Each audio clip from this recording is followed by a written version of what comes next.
Hi friends.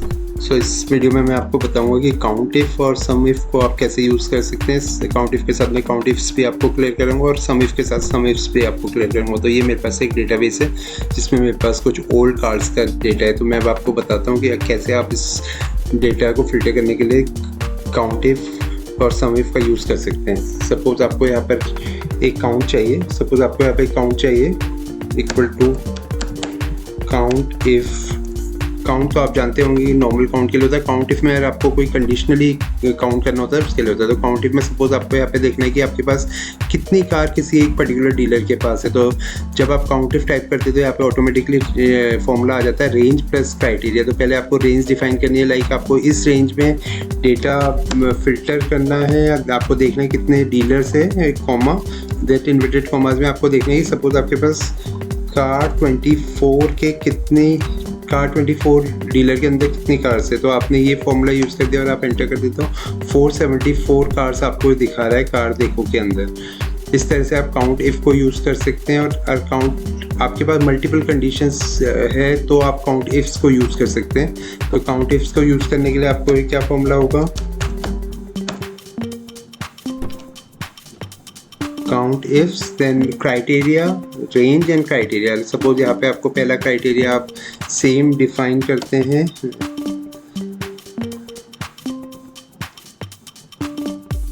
Car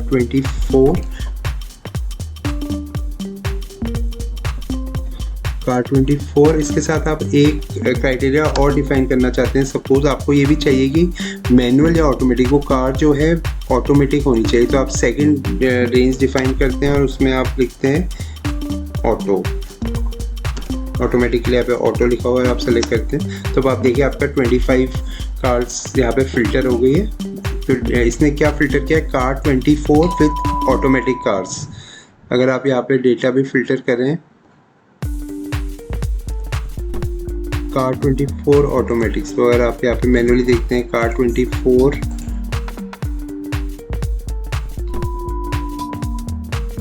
automatic, तो आप यहाँ पे देखिए आपके पास 25 कार्स आ गई। तो इस तरह से हम काउंट इफ्स को यूज़ कर सकते हैं। सेम वे में हम सम इफ्स को भी यूज़ कर सकते हैं। सम इफ्स में अगर हमें किसी पर्टिकुलर क्राइटेरिया का सम चाहिए होता है तो हम सम इफ्स को यूज़ करते हैं। तो पहले हम नॉर्मल सम यूज़ करते हैं।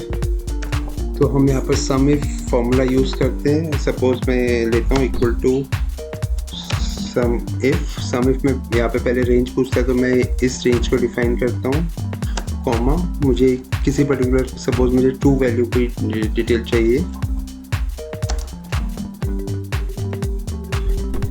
2 वैल्यू। उसके बाद आप देखेंगे सम रेंज, हमें कौन से फील्ड का सम करना है वो हमें डिफाइन करना पड़ेगा। लाइक हमें यहाँ पे प्राइस का सम करना है तो मैं प्राइस को डिफाइन करके क्लोज कर देता हूँ पैरेंथेसिस। तो ये देखिए आपके पास डेटा आ गया जहाँ पे कार 2 वैल्यू है, उसका सम, प्राइस का सम इसने निकाल के दे दिया है आपको। ऐसे ही आप सम इफ को एक और क्राइटेरिया में भी दे सकते हैं, like equal to sum if.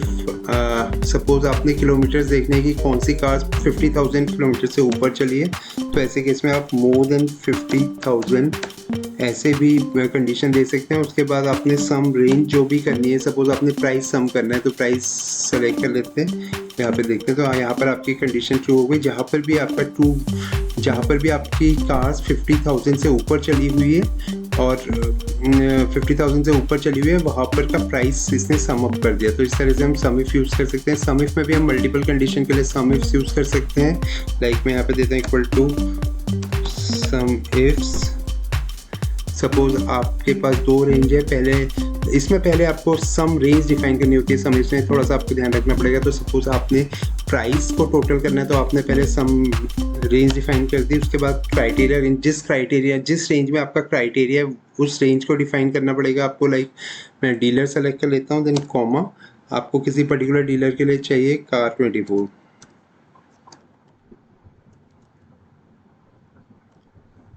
तो ये आपका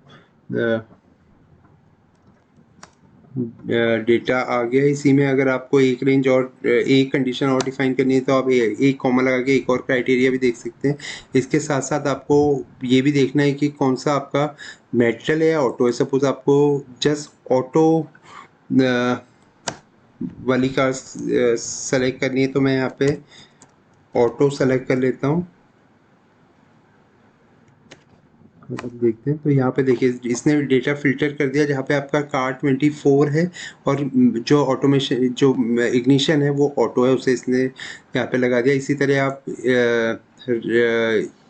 मोर देन वाली कंडीशन को भी यूज़ कर सकते हैं अगर आपको ज़रूरत है तो, like equal to sum if, आपको कौन सा सम करना है, आपको प्राइस सम करना है सपोज, कॉमा आपको किस कंडीशन पे सम करना है, आपको किलोमीटर इज मोर देन 50,000, तो आपने यहाँ पे कंडीशन डिफाइन कर दिया। अब सेकंड आपको एक कंडीशन सपोज और डिफाइन करनी है यहाँ पर, जहाँ पर भी हॉर्स पावर 90 से ऊपर है, तो यहाँ पे मैं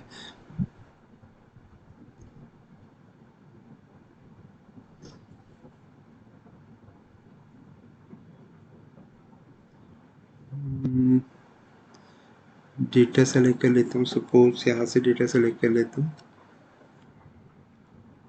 कॉमा HP।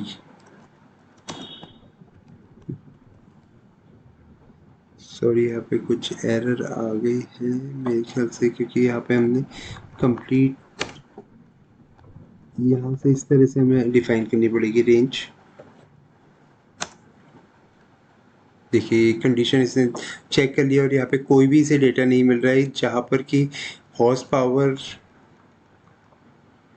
आपका HP हो, चाहे HP तो इसकी हेडिंग है तो मैंने यहाँ पे HP डिफाइन कर दिया। HP की जगह मैं यहाँ पे डिफाइन कर देता हूँ horse power is more than 90। तो आप देखिए अब आपको सही रिजल्ट आ गया। यहाँ पर आपने क्या कंडीशन दी है कि आपका टोटल 50,000 से ऊपर होना चाहिए किलोमीटर, प्लस आपकी जो हॉर्स पावर है वो 90 से ऊपर होनी चाहिए। तो इस तरह से आप सम इफ और सम इफ काउंट इफ्स को यूज़ कर सकते हैं।